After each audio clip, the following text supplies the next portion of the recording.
Regresamos a argumentos y es momento de analizar el proceso electoral en Colombia. Pocos días para conocer quién será el nuevo presidente del país vecino, del país suramericano. Nos acompaña Lauren Caballeros, internacionalista, y en estos momentos se encuentra además en el estado Táchira, en Rubio, fronterizo con Colombia. Muy buenas tardes, Lauren, bienvenido a Argumentos, te saludamos.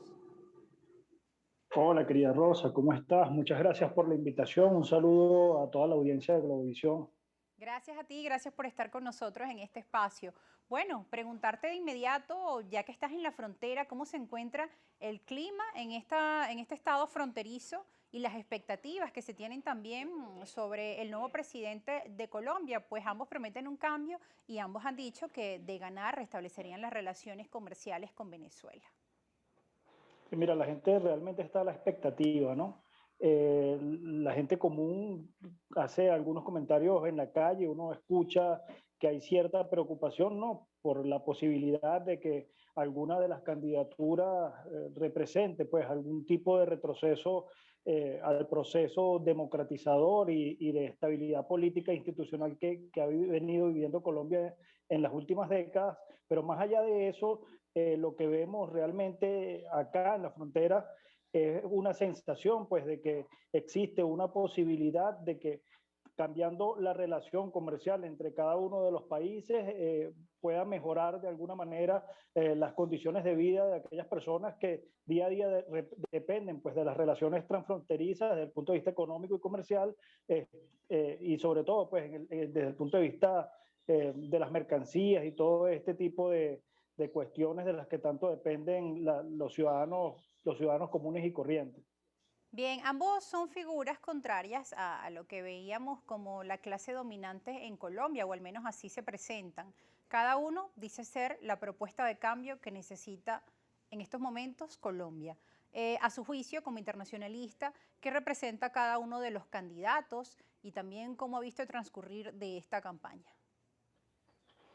Mira, primero decirte que en el caso particular del candidato del pacto histórico, me refiero al candidato Petro, yo no creo que él sea realmente un candidato antisistema ni nada por el estilo. Más bien pareciera formar parte de otra cara del establishment político, dado que, bueno, viene haciendo carrera política durante más de una década ya en Colombia, ha tenido responsabilidades de gobierno y ha mantenido pues una línea discursiva bastante coherente en el transcurso de los años. Así que no parece tanto un candidato insurgente contra el sistema, si bien es cierto que en algún momento sí fue una alternativa frente a lo que representa el uribismo y a las clases tradicionales de la política y conservadores en Colombia. Ahora mismo pareciera encontrarse en una situación bastante complicada, ¿no? Porque el surgimiento de una figura como Rodolfo Hernández en la dinámica política, en esa contienda política colombiana, viene a colocar a este segundo actor como la figura más antisistema, como la figura más, digamos, disruptiva en todo el proceso político colombiano y en particular en estas elecciones, ¿no? Ahora, que eso sea bueno o malo, eso creo que debemos analizarlo con detenimiento, La porque izquierda la para un país, oportunidad, señor Lauren, no ha tenido la izquierda la oportunidad de liderar o de tener la presidencia de este país, ¿no? Porque además la izquierda la asocian con la guerrilla y con todo lo que representa para Colombia, aunque Gustavo Petro, pues no estuvo en un movimiento, digamos, armado, ¿no? En el así es. M-19, pero hay ese temor en Colombia, pues también se ve manifiesto en los medios de comunicación y algunas de las reacciones que vemos por redes sociales. Sí, no cabe duda que el conservadurismo colombiano ha hecho un esfuerzo sobresaliente por relacionar a Petro con actores que están fuera de la institucionalidad colombiana y, bueno, utilizan el miedo, utilizan ese fantasma del comunismo, aquellas tácticas persuasivas de propaganda sucia, que esta campaña, por cierto, ha estado minada a ambos lados de la acera de ese tipo de mensajes, bueno, con la intención precisamente de dinamitar de alguna manera la base de apoyo de Petro, pero sobre todo tratando de evitar que el caudal de votos que pudiese recibir pues en esta segunda vuelta incremente de manera tal que sea imposible de vencer. Recordemos que la ventaja que obtuvo Petro frente a Rodolfo en la primera vuelta fue una ventaja significativa, ¿no? Entonces, ahora mismo lo que le queda al candidato Rodolfo Hernández sería tratar de atraer hacia su opción pues, de voto a aquellos electores que en algún momento siguieron apostando por el conservadurismo, por el Partido Liberal o por la figura de Fico en aquel momento, ¿no? Así Sí. que, bueno, allí hay un veintitantos por ciento de electores, un 22% del electorado aproximadamente que está allí, que no tienen una representación clara y que potencialmente podrían votar por Rodolfo Hernández en esta segunda vuelta si el fantasma, si esa propaganda del fantasma del comunismo y el temor a la guerrilla y a todo este entramado que se ha montado propagandístico en contra de la figura de Petro logra tener algún efecto, ¿no? Claro, ahora por otro lado está el candidato Rodolfo Hernández, se presenta como el outsider de 77 años, una campaña por redes sociales, especialmente en TikTok, conocido como el viejito del TikTok, y llega a esta segunda vuelta, lo que para muchos analistas colombianos fue una sorpresa. Sin embargo, ha tenido sus sub y bajas en medio de la campaña atrás, el darse a conocer los resultados de esta primera vuelta. Hemos visto en las encuestas cómo ha ido bajando, luego en una de las encuestas Yanja se muestra 10 puntos por debajo de Petro, pero sí en la mayoría, en las 10 encuestas que pudimos revisar en Colombia, los resultados parecen estar muy reñidos, muy cerca. Sí, se habla de un empate técnico, pero yo creo que ayer estuve participando en una reunión con respecto a este tema del posicionamiento de Hernández y pareciera que hay una ligera pérdida de intención de voto, sobre todo de los sectores más jóvenes. Cosa que a lo mejor podría sorprendernos, ¿no? Ya que su campaña ha estado sobre todo basada en mecanismos que pudiéramos decir de alguna manera que los jóvenes son los que más participan de ellos. Como tú misma lo dijiste, el TikTok, por ejemplo, es uno de esos medios que ha aprovechado muy bien este candidato. Ahora, esto no es algo nuevo, ¿no?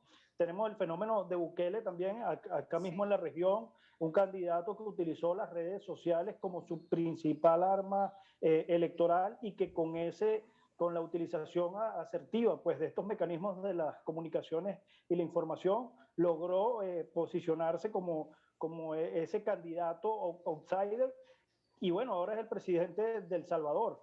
Es que no sería para nada una sorpresa que utilizando las mismas técnicas, que utilizando las mismas herramientas, Colombia, bueno, dentro de unas horas tenga un presidente que no tiene absolutamente nada que ver con el estilo de hacer política tradicional, que no quiere decir que no sea un político tradicional, ¿no? Hay que analizar muy bien a esta figura de Hernández porque más allá de haber sostenido un discurso aparentemente antisistema, detrás de sus propuestas se esconde una especie de batiburrillo que no se entiende muy bien y que pareciera estar muy cerca de lo que propone o de lo que vienen proponiendo desde el pacto histórico desde hace años, ¿no? Sí. Entonces allí hay un intento un poco inorgánico de pescar en río revuelto, como diríamos acá en Venezuela.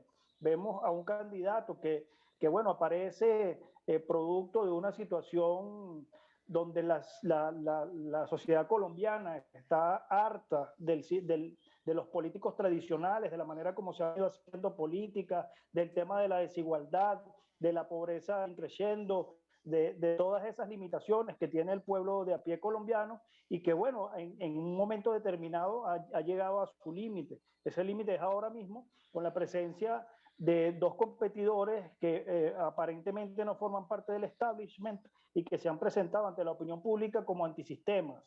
Y cuando hablo de antisistema, bueno, aquí hay que hacer una diferenciación entre Petro y Rodolfo, porque Petro, a pesar de que se presenta como un antiuribista, no se presenta como un anti-institucionalista.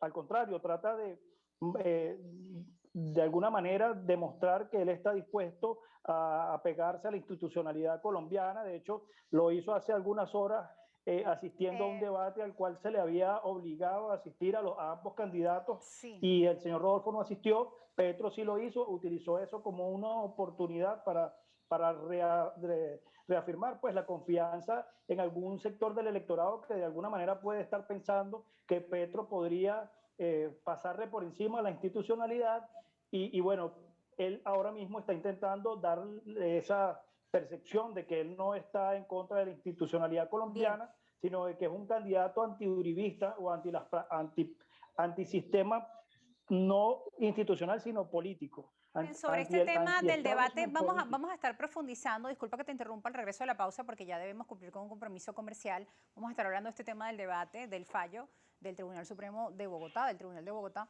Y qué pasaría, ¿no? O cuál es la sentencia que sigue para entonces el candidato que no se presentó, qué repercusiones tiene y además cómo afecta al electorado. Nos vamos a una pausa y ya volvemos.